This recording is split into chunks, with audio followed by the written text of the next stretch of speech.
Hello बच्चों, sky learning में आपका फिर से स्वागत है। आज हम करेंगे क्लास 12th का पहला लेक्चर जो कि है इलेक्ट्रोस्टैटिक्स के ऊपर। तो इलेक्ट्रोस्टैटिक्स के कुछ पीवाईक्यू सॉल्व करेंगे बच्चों। तो आज के हमारे जो क्वेश्चंस हैं ये बोर्ड पे मैंने लिख रखे हैं 3 क्वेश्चंस। आज हम इनको सॉल्व करेंगे और कॉन्सेप्ट समझेंगे सबसे पहले कि ये किसके ऊपर बेस्ड है। तो जो हमारा टॉपिक है आज का वो है हमारा कूलम्ब फोर्स, कूलम्ब्स लॉ कह लो या कूलम्ब फोर्स कह लो। आज हम इसको पढ़ेंगे, ठीक है बच्चों। तो सबसे पहले हम एक बार टॉपिक के ऊपर ओवरव्यू ले लेते हैं कि ये टॉपिक कहता क्या है, ठीक है। तो सबसे पहले बच्चों इसके अंदर कूलम्ब्स लॉ क्या होता है। कूलम्ब्स लॉ, तो बच्चों आप लोगों ने ग्रेविटेशन लॉ पढ़ा है। तो ग्रेविटेशन के अंदर क्या था, m1 m2, इन दोनों के बीच में डिस्टेंस r है तो फोर्स की value g m1 m2 by में r स्क्वायर। आपने ये फॉर्मूला पढ़ा हुआ है। ग्रेविटेशनल कांस्टेंट हो गया यहाँ पे ये मास m1 m2 और r है distance between two charges. Clear है। और ये लॉ क्या कहता है, ये लॉ ये कहता है कि दो पॉइंट चार्जेस हैं, ठीक है। पॉइंट चार्जेस बच्चों, पॉइंट का मतलब जिसके डायमेंशन नहीं लेते। क्लियर है। तो इनके बीच में डिस्टेंस r है तो फोर्स की value equal to k q1 q2 by r square होती है। क्लियर है। फॉर्मूला सीधा k यहां पे क्या है, k यहां पे एक कांस्टेंट है, इसकी वैल्यू होती है 1 बाय 4 पाई एप्सिलॉन नॉट। तो इसको हम बोलते हैं एब्सोल्यूट परमिटिविटी, ठीक है, परमिटिविटी। तो ये फॉर्मूला है बच्चों, आपको इसकी वैल्यू ध्यान में रखनी है k 9 इंटू 10⁻⁹। क्लियर है। ये इसकी वैल्यू है और ये इसकी वैल्यू है। तो यहां पे इसकी वैल्यू हम फाइंड आउट कर सकते हैं। तो कैसे, तो 9 into 10⁻⁹ equals to 1 by 4 pi epsilon naught. तो एप्सिलॉन नॉट की वैल्यू 8.854 इंटू 10⁻⁻12, ये इसकी वैल्यू होती है। वन मोर थिंग, जो एब्सोल्यूट परमिटिविटी होता है इसका मतलब होता है कि दो चार्जेस, जब हमने इन दो चार्जेस को एयर में रखा है या वैक्यूम में रखा है तो इन दोनों के ऊपर कितना फोर्स लगेगा। कहने का मतलब है एयर या मीडियम कितना फोर्स इन दोनों पे अलाउ करते हैं लगने के लिए, वो डिसाइड करता है एब्सोल्यूट परमिट। परमिट का मतलब अलाउ करना, परमिटिविटी। क्लियर हो गया। तो दो चार्जेस जिनके बीच में एयर है वो क्या करती है, एयर अलाउ करती है दोनों चार्जेस को कि तुम दोनों एक दूसरे पे फोर्स लगा लो। क्लियर हो गया। इसकी वैल्यू ये होती है, ठीक है। ओके, अगली बात, अब हमने ये पढ़ लिया फॉर्मूला, ये कूलम्ब्स लॉ का फॉर्मूला है, ये ग्रेविटेशनल लॉ का फॉर्मूला है। क्लियर है। अब इसके ऊपर बेस्ड हमारा पहला ही क्वेश्चन है। क्वेश्चन को पढ़ो एक बार, क्या कहता है। ये कहता है कि in hydrogen like system the ratio of Coulombian force and gravitational force between electron and proton, मतलब दो पार्टिकल दे रखे हैं, एक इलेक्ट्रॉन है एक प्रोटॉन है, इन दोनों के बीच में coulomb force and gravitational force, इनका ऑर्डर फाइंड आउट करना है। क्लियर हो गया। तो सबसे पहले हमें फॉर्मूला पता है, ये लग गया, तो हम सारा डेटा एक बार लिख लेते हैं। क्लियर है। तो हमारा ये जो क्वेश्चन है जेई 2024 के अंदर आया था बच्चों। तो आंसर नंबर 1, तो क्या है हमारे पास, हाइड्रोजन लाइक एटम है, तो मतलब हमारे को एक एटम बना लेते हैं, इलेक्ट्रॉन और यहां पे प्रोटॉन हो गया, इन दोनों के बीच में डिस्टेंस r है। क्लियर है। तो गिवन में क्या है हमारे पास, चार्ज है पहला किसका, इलेक्ट्रॉन, हम मान लेते हैं E एलिमेंट्री चार्ज, Q2 कितना है, प्रोटॉन, ठीक है। तो प्रोटॉन का चार्ज कितना होता है, सेम ही होता है दोनों के ऊपर चार्जेस, मासेस डिफरेंट होते हैं, चार्जेस क्या रहते हैं, सेम रहते हैं। तो यहां पे मास ऑफ प्रोटॉन लिख लेते हैं, कितना है 1.6 into 10⁻⁻27 kg and mass of electron 9.1 10⁻⁻31 kg।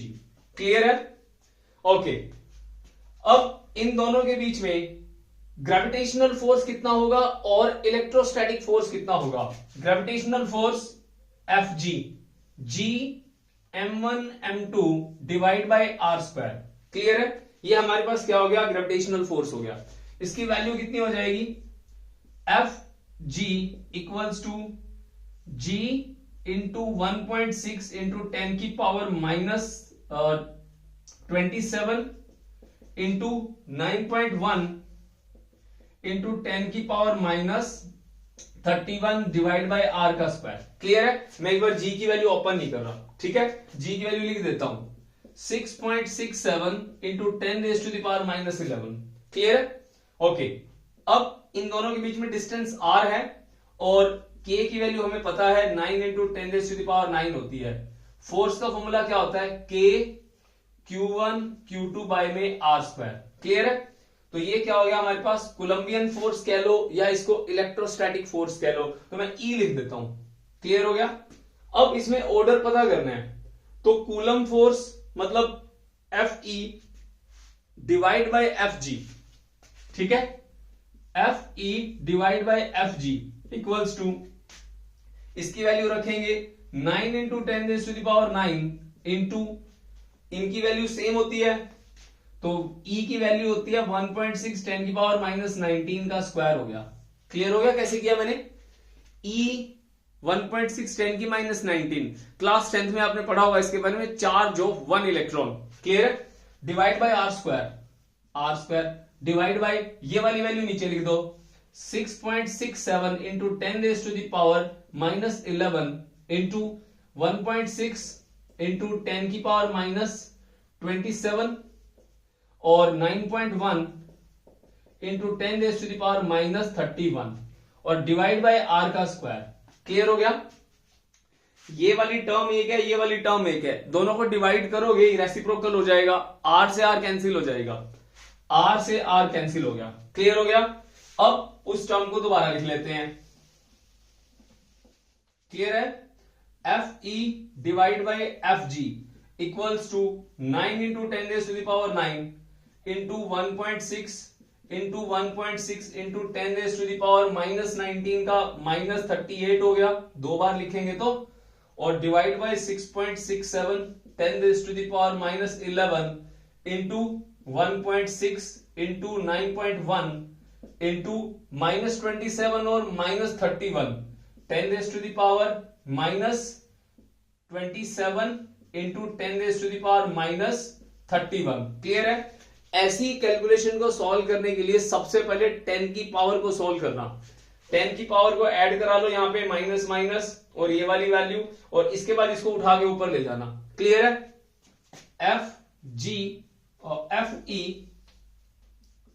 By Fg is equals to, अब यहां पे देखो 1.6 से 1.6 कैंसिल हो गया, 9 है, और अब देखो ये 9.1 अप्रोक्सीमेट हमारा जो रहेगा, देखो ये 90 है, ये 91 है, ठीक है, अप्रोक्सीमेट सेम ही है ना, तो इतनी बड़ी कैलकुलेशन में इसको आप डायरेक्ट कैंसिल कर सकते हो। क्लियर है? उसके बाद क्या बचा? एक 1.6 जा चुका है तो एक ही 1.6 बचा और नीचे बचा 6.67 इंटू 10 की पावर 9 10 की पावर माइनस 38 तो minus 38।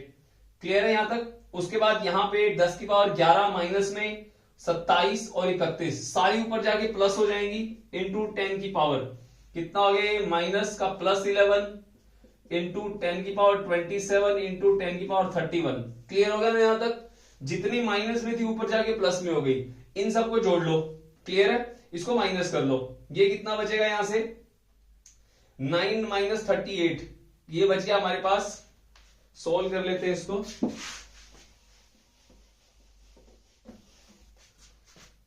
Fe divide by Fg is equals to 1.6 by 6.67 into 10 raise to the power, ये कितना हो गया?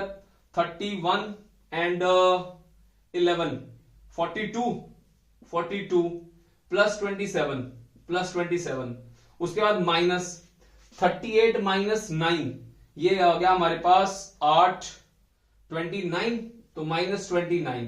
इनको सॉल्व कर लो, 10 रेज टू द पावर 7 और 2 9 4 और 2 6 माइनस 29 1.6 अपॉन में 6.67 is equals to Fe by Fg। Clear है?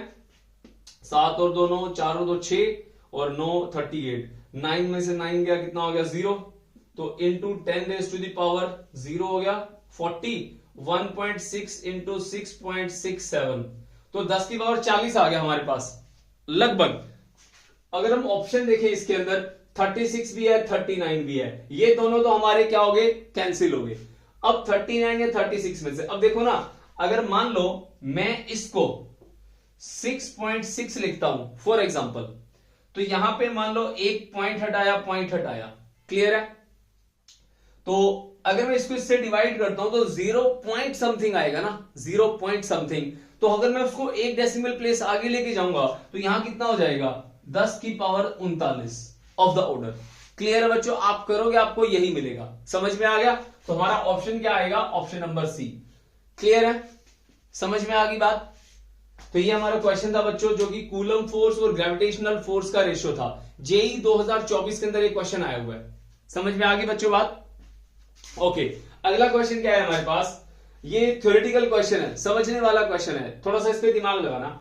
Vehicles carrying inflammable fluids usually metallic chains touching the ground. अब बच्चों इसमें क्या होता है, जो डीजल या पेट्रोल वाले व्हीकल होते हैं जिनके अंदर जलने वाला सब्सटेंस रहता है, वो एक जगह से दूसरी जगह लेके जाते हैं, ठीक है।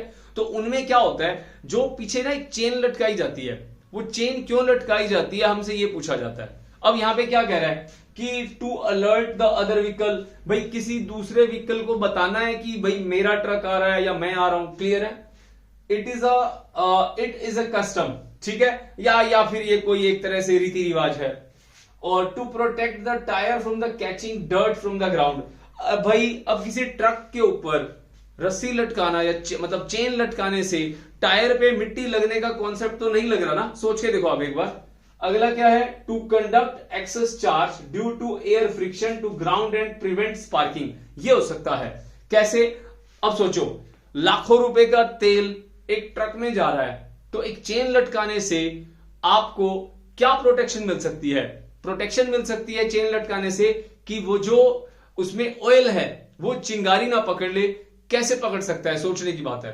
अब देखो ट्रक चल रहा है, ट्रक के चारों तरफ हवाएं चल रही है, एयर फ्रिक्शन, क्लियर है। एयर फ्रिक्शन की वजह से बॉडी चार्ज हो जाती है, सरफेस चार्ज हो जाएगा। अब जब सरफेस चार्ज हो जाएगा तो क्या करेगा, वो अपने आप को इकट्ठा करने की कोशिश करता है। क्यों, क्योंकि जब कोई चीज चार्ज हो जाती है वो डिस्चार्ज का बहाना ढूंढती है कि वो डिस्चार्ज कैसे होए। अब गाड़ी के अंदर तेल है, डीजल है, पेट्रोल है, गैस है, वो क्या करेगा, वो उस पॉइंट तक ना पहुंच जाए जिससे कि वो आग पकड़ ले, समझ में आ गया, ताकि वो कोई चिंगारी ना बन जाए। अब चेन लटकाने से क्या होता है, देखो मान लो ये ट्रक है, ठीक है, इसके अंदर ऑयल है, ये लेके जा रहा है। अब मान लो इसकी बॉडी के ऊपर एयर स्ट्राइक कर रही है, एयर फ्रिक्शन की वजह से बॉडी चार्ज हो जाती है, क्लियर है। अब बॉडी चार्ज होने से क्या होगा, इसके अंदर जो ऑयल होगा वो स्पार्क पकड़ेगा। अब बॉडी चार्ज होगी, मेरे पास क्या तरीका है, मैं इस चार्ज को कहां भेजूं, ग्राउंड में, ठीक है। अब ऐसा तो नहीं है कि वहां जाकर के हम ट्रक से उसकी बॉडी से सारा चार्ज खुद अपने हाथ से निकालेंगे, ऐसा नहीं कर सकते। यहां पे क्या करा, हमने एक चेन लटका दी, ठीक है, मेटल के साथ एक और मेटल अटैच कर दिया। अब ये मेटल क्या करेगा, जितना भी एक्सेस चार्ज होगा उसको अपने साथ ले लेगा, क्योंकि कंडक्टर है, कंडक्शन होगा। अब यहां पे क्या है, नीचे ग्राउंड का पोटेंशियल कितना होता है, 0 होता है। जितना चार्ज दे दो, जितना चार्ज ले लो, कभी मना नहीं करती, ठीक है। अर्थ कभी मना नहीं करती, कितना मर्जी चार्ज दे दो, कितना मर्जी चार्ज ले लो। आप लोगों ने देखा होगा, दुनिया जहान के ट्रांसफार्मर आपने देखे होंगे, उन सब में आपने ये फील किया होगा, उनके जो वायर्स होते हैं वहां पे, जहां पे जैसे 2 खंबे लगे हुए हैं, ठीक है, और वहां से एक तार जाता है अर्थ के ऊपर, बरीड किया जाता है इधर से दूसरी तरफ से। ऐसा क्यों करते हैं, ऐसा इसीलिए करते हैं ताकि उस ट्रांसफार्मर के ऊपर जो एक्सेस चार्ज आए वो ना आए, वहां पे ना रहे, वो न्यूट्रलाइज होकर के, मतलब न्यूट्रलाइज हो जाए, वो सारा का सारा ग्राउंड में ट्रांसफर हो जाए। क्लियर हो गया। तो ऐसा इसीलिए किया जाता है to neutralise the excess charge, जिससे कि सेफ्टी मिलती है, ठीक है। सेम यहां पे ये सारा का सारा चार्ज कहां जा रहा है, अर्थ में जा रहा है। क्लियर हो गया, समझ में आ गई बात। ओके, तो इसका हमारा ऑप्शन आएगा डी। अगला सवाल, नेक्स्ट क्वेश्चन क्या है बच्चों, पढ़ो इसको।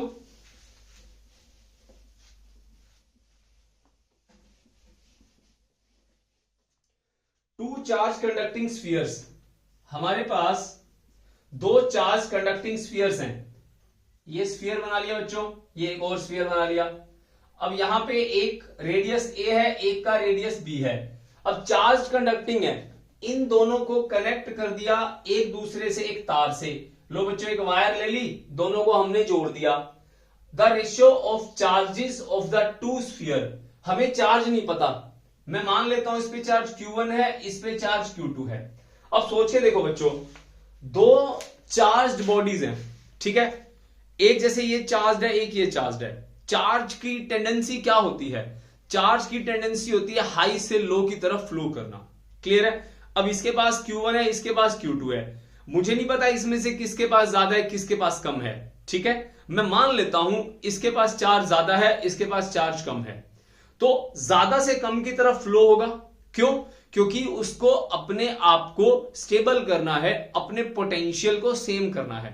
सिंपल इसका कॉन्सेप्ट बताता हूं। जैसे मान लो एक जगह पानी ज्यादा है, ठीक है, आपने एक जगह गड्ढा खोद दिया, ठीक है, गड्ढा खोद दो, वो पानी क्या होगा, हाई से लो की तरफ आ जाएगा। नेचर है, heat flows high to low. Clear है?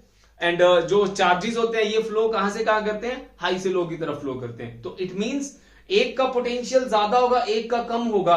ऑब्वियस सी बात है, वो एक दूसरे को क्या करना चाहते होंगे, इक्वल करना चाहते होंगे। तो पोटेंशियल का कॉन्सेप्ट आ गया यहां पे। तो पोटेंशियल का कॉन्सेप्ट का पहले तो मैं फॉर्मूला बता देता हूं, V is equals to KQ by R। ये एक फॉर्मूला होता है पोटेंशियल का, ठीक है, V is equals to KQ by R। तो बच्चों एक बात और, जो भी मैं यहां पे अब कॉन्सेप्ट बता रहा हूं, इन सब के डेरिवेशंस शॉर्ट्स हैं। आप चैनल पे हो तो आप चैनल की प्लेलिस्ट में जाके चेक करो कि शॉर्ट्स मतलब इसमें एक एक मिनट की वीडियोस मैंने बना रखे हैं, उसमें आप जाकर के पोटेंशियल का चैप्टर, कूलम्स लॉ का चैप्टर आप वहां जाकर के देख सकते हैं। सारी की सारी डिटेल उसके अंदर लिखी हुई है, ठीक है। और इसमें एक फिजिक्स नोट्स नाम का एक आपको वीडियो मिलेगा, एक शॉर्ट है रील टाइप, आप उसको देखना, उसमें नोट्स हैं, सारे के सारे डेरिवेशंस होंगे। क्लियर है बच्चों? इसमें जो भी आगे डेरिवेशन होंगे तो इन क्वेश्चंस के बाद जो भी मुझे लगता है इंपॉर्टेंट है, मैं सारे के सारे डिस्कस करूंगा। क्लियर है?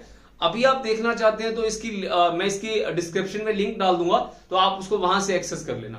क्लियर है? आ जाओ वापस।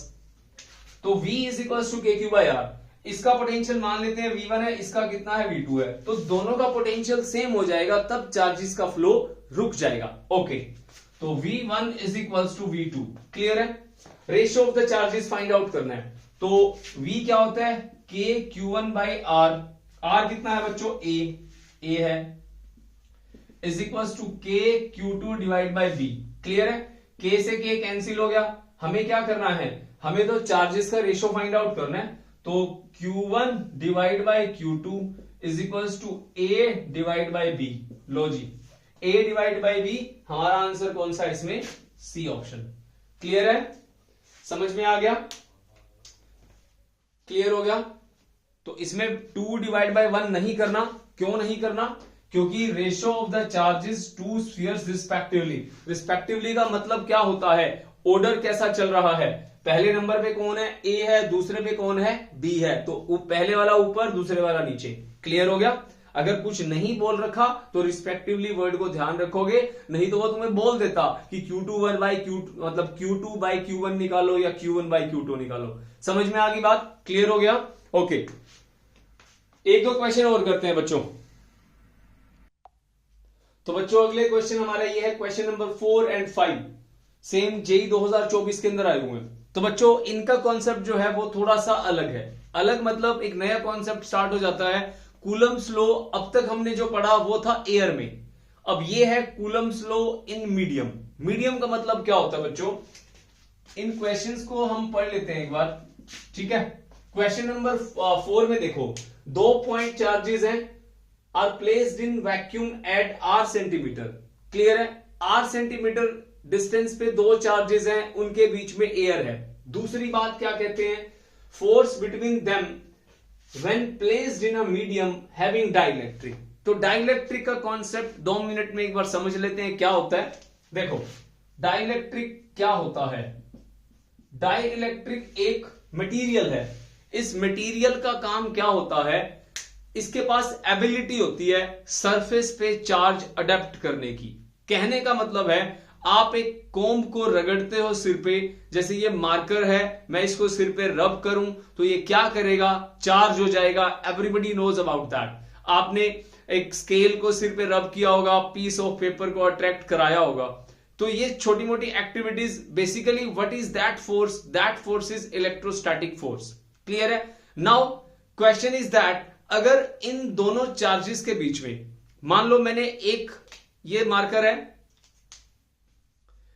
मार्कर ये डाइलेक्ट्रिक सब्सटेंस है, ये एक टाइप ऑफ इंसुलेटर है। इसके अंदर खास बात है कि जब मैं इसको रगड़ूंगा तो इस पे चार्ज आ जाएगा। अब इंसुलेटर सारे ही वो नहीं होते जो सरफेस पे चार्ज ले लें। एग्जांपल वुड को अगर मैं रगड़ू सिर पे तो क्या वो चार्ज होएगी? आंसर है नो, नहीं होएगी। क्लियर है? तो वो इंसुलेटर। तो डाइलेक्ट्रिक एक कैटेगरी बना दी गई जिनके अंदर खास बात होती है कि वो सरफेस पे चार्ज को अडेप्ट कर लेते हैं या उन पे चार्ज आ जाता है जब हम उसको रब करते हैं। क्लियर होगी बात? ओके, मैंने इन दोनों को ऐसे रब करा, अब इन दोनों के बीच में एयर है, ठीक है। अगर इन दोनों के बीच में मैं क्या करता हूं, फॉर एग्जाम्पल मैं इन दोनों के बीच में ये चश्मा लगा देता हूं, इसका मतलब ये चश्मा एक डाइलेक्ट्रिक है क्योंकि ये ग्लास है, समझ में आ गया, प्लास्टिक है। तो जब मैं इसको इसके बीच में रखता हूं तो इन दोनों के फोर्स पे क्या फर्क पड़ता है, ये चीज आपको समझनी है। क्लियर होगी बात? ओके, तो डाइलेक्ट्रिक क्या होता है? टाइप ऑफ इंसुलेटर होते हैं, टाइप ऑफ इंसुलेटर्स। दूसरा इसका एक सिंबल होता है जिसको हम के बोलते हैं, यहां पे मेंशन्ड भी है, जिसकी वैल्यू 5 है। इसका फॉर्मूला होता है force in air by force in medium. Formula याद रखना बच्चों। अब इससे हम एक फॉर्मूला डिराइव करते हैं जो कि हमारी हेल्प करेगा इस क्वेश्चन को सॉल्व करने के लिए। तो फोर्स इन एयर का मतलब क्या होता है? दो चार्जेस, उनके बीच में 4 पाई एप्सिलॉन नॉट आर का स्क्वायर, ये फॉर्मूला बन गया बच्चों। अगर एयर होती है तो यहां पे 4 पाई एप्सिलॉन नॉट होगा, डाइलेक्ट्रिक की वैल्यू 1 होती है। क्लियर है? दूसरा force in medium, force in medium क्या होगा? Q1 Q2 by 4 pi epsilon m r का स्क्वायर। नोट का मतलब एयर, m का मतलब कोई मीडियम, पानी भी हो सकता है, कुछ भी हो सकता है। दोनों को डिवाइड कर दो, इसकी वैल्यू किसके इक्वल है? k के इक्वल मानी जाती है। तो Q1 कट गया, ये 4 पाई r से 4 पाई r स्क्वायर कट गया, तो k की वैल्यू किसके इक्वल आ गई? Epsilon m by epsilon not. Clear है बच्चों? ये फॉर्मूला बहुत इंपॉर्टेंट है, याद रखना। अब एप्सिलॉन m का मतलब क्या होता है? सिंपल भाषा में अगर हम बात करें, एक चार्ज है Q1, दूसरा चार्ज है Q2, इसके बीच में मैंने एक चश्मा रख दिया या एक शीशा रख दिया, इसका नाम है डाइलेक्ट्रिक। इसकी वैल्यू कितनी होती है आपको गिवन रहेगी, जैसे यहां पे 5 गिवन है। क्लियर है? समझ में आ गई बात? ओके, अब इन दोनों के फोर्स पे क्या फर्क पड़ेगा? अब जरा सोच के देखो, मैंने इसको रगड़ा सिर पे और यहां पे कागज पड़ा है, मैं इसको इसके पास लेके आया तो मैंने क्या करा, इसके बीच में एक कागज लगा दिया, मतलब कागज नहीं छोड़ी, आप एक काम करते हैं, इसके बीच में मान लो एक प्लास्टिक लगा देते हैं, एक और एक लेयर, या आपने अपना हाथ हटा दिया, तो क्या कागज चिपक के इस मार्कर के पास आएगा? आंसर है नहीं आएगा। क्यों नहीं आएगा? क्योंकि आपके हाथ ने इन दोनों के बीच में फोर्स की वैल्यू को डिक्रीज कर दिया। कैसे? मैं तुम्हें करके दिखाता हूं mathematically. Force in medium Q1 Q2 4 pi K epsilon naught R square, ये कैसे आया बच्चों? फोर्स इन मीडियम में एप्सिलॉन m होता है, एप्सिलॉन m की वैल्यू K एप्सिलॉन नॉट मैंने यहां डाल दी, तो यहां पे force in medium is inversely proportional to K हो गया। डाइलेक्ट्रिक कांस्टेंट जितना ज्यादा होगा, फोर्स की वैल्यू उतनी रिड्यूस हो जाएगी, इस बात को ध्यान रखना। क्लियर है बच्चों? समझ में आ गया? ओके, अब हम करते हैं इसके अंदर अगला क्वेश्चन।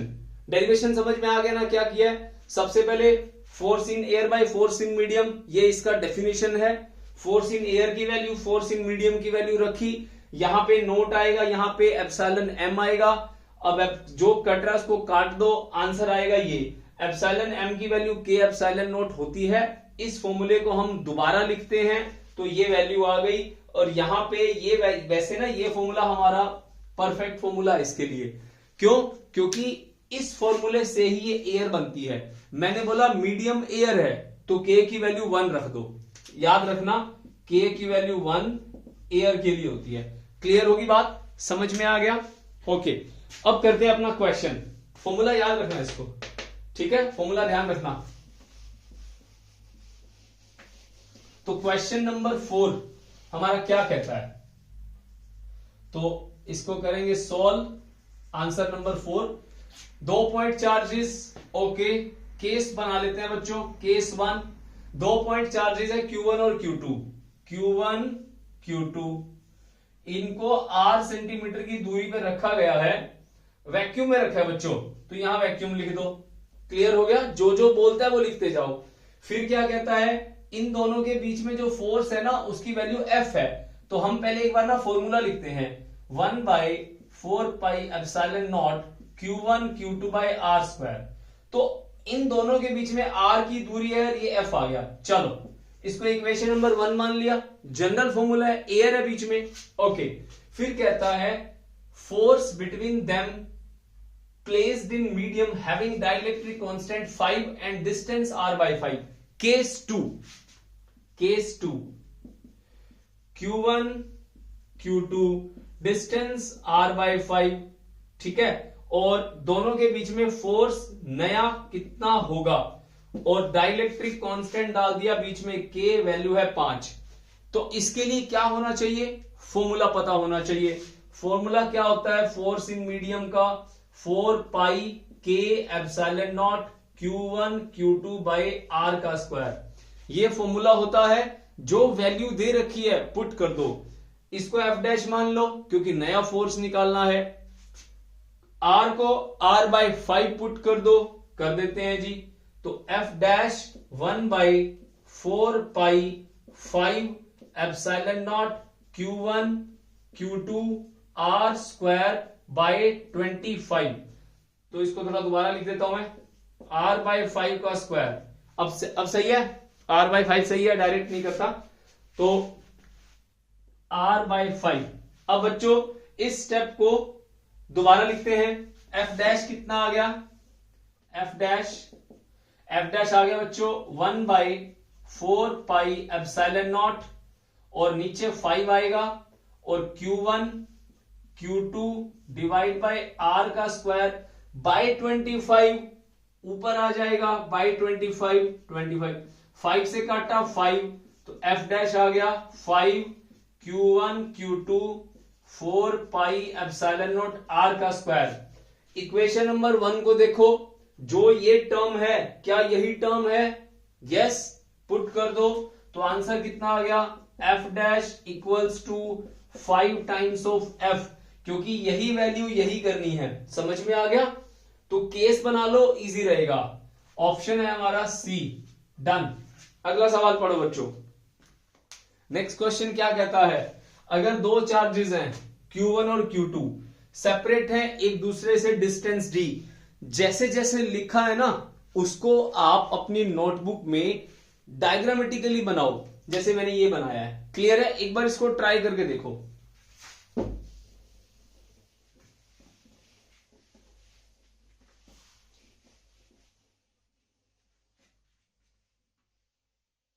Okay, question number 5। तो आंसर नंबर 5 क्या कहता है, दो charges Q1 Q2 are separated with a distance d placed in a medium dielectric constant. तो पहले केस में मीडियम में डाल दिया, केस 1, जेई 2024 का क्वेश्चन है, और मीडियम का वैल्यू है के ही माना है। आंसर भी हमारा के टर्म्स में ही है। Placed in a medium of dielectric constant K, what will be the equivalent distance between the charges in air? कहता है कि सेम फोर्स हो, केस 2 F की वैल्यू F ही हो जब हम एयर में लेके जाएं, ठीक है? तो पहले इसको लिखते हैं ढंग से। F मीडियम कितना है, 1/4 pi K epsilon naught Q1 Q2 by में d का square. What will be the distance, नया डिस्टेंस क्या होगा? इट मींस हमें डी डैश निकालना है जब एयर में इन दोनों को रखा जाए। तो एयर का फॉर्मूला क्या होगा? 1/4πε0 Q1 Q2 divide by D dash का स्क्वायर। डी डैश कोई दिक्कत तो नहीं ना? डी डैश D1 मान लेना, आपकी मर्जी हो। डी डैश क्लियर है? अब हमें डी निकालना है। अगर मुझे पता हो, बता रखा है इन्होंने क्या, सेम इलेक्ट्रोस्टैटिक फोर्स, मान लो इसका, अब इसकी वैल्यू कितनी है? ये है। तो अगर मैं यहां पे ये लिख लो गिवन, और क्या है? F air equal to F medium, ये दोनों इक्वल हैं, तभी तो आप सोल्व कर पाओगे ना। अगर मान लो इसकी वैल्यू ये 5 दे देता तो आप 5 लिख लेते। यहां पे इन्होंने किस में दिया है? इन्होंने यहां पे ये वेरिएबल फॉर्म है, तो वेरिएबल फॉर्म में वैल्यू लिख दो। एफ एयर की जगह एफ एयर लिखो, एफ मीडियम की जगह एफ मीडियम लिखो, जो कटता है उसको काट दो, बाकी आंसर आ गया। ठीक है, निकाल लो आंसर।